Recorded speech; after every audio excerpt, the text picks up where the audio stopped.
Local outlets in Connecticut are reporting that the president will attend a National Gun Safety Summit later this week. There seems to be little momentum in Congress for any sort of new bill that we saw recently. Right now, is the White House purely in an implementation sort of phase when it comes to gun control?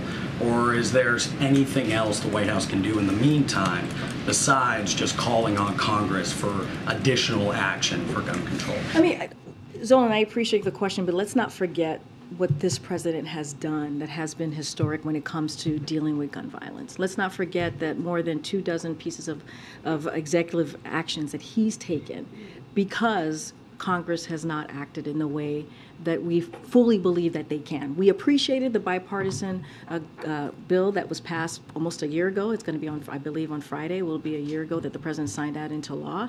That's great, and it was 30 years in the making, really, right? It took 30 years before we got there.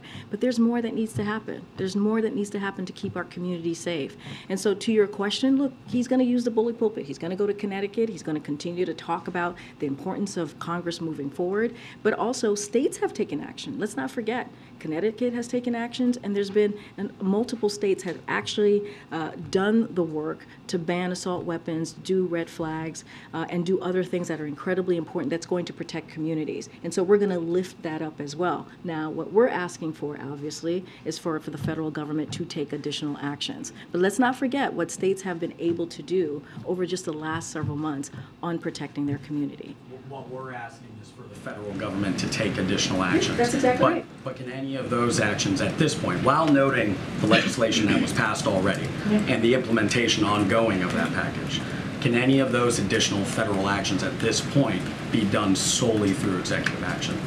So look, I mean, the president's always going to look for ways to take additional actions, obviously, right? When you do more than 24 executive actions, clearly we're always going to figure out what else we can do to protect communities. So that is something that certainly our team is going to look at. But let's not forget that states have been able to take action, which is really important too, and that's been just over the past several months. And so, look, we're going to continue to ask Congress to act. I've been asked what other priorities that this president has as it relates to legislation. That's one of them. We just got to continue to build on what he was able to sign last year. Anything additional, I just don't have anything to share at this point.